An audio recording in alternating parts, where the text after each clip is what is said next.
নারী তুমি আর যাই করো, নিজের জন্য এতটুকু জায়গা তৈরি করার সামর্থ্যটুকু তৈরি করো।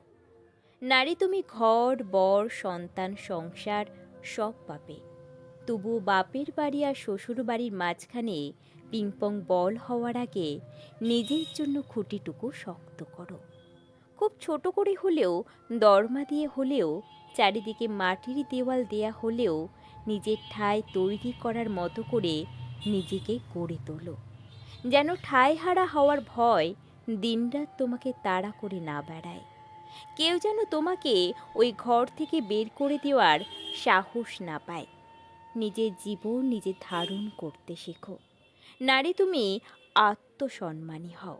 নারী তুমি স্বনির্ভর হও। নারী তুমি তোমার যোগ্যতায় অহংকারী হও।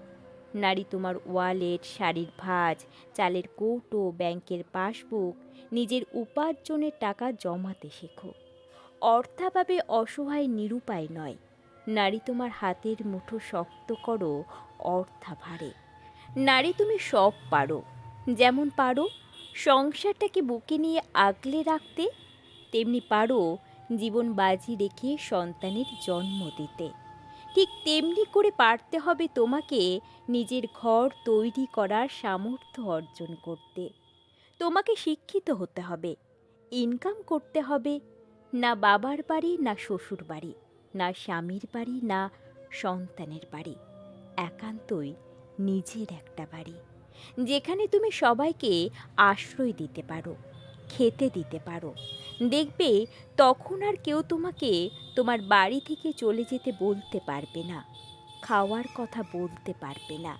নারী সারা জীবন কেন কাঁদবে? চোখের জলের পরিবর্তে আগুন জ্বালো। একটু নিজেকে নিয়ে ভাবো, নিজেকে সময় দাও। নিজের সবটুকু অন্যের জন্য বিলিয়ে দিও না। পরিবর্তে অবহেলা অপমান ছাড়া কিছুই পাবে না।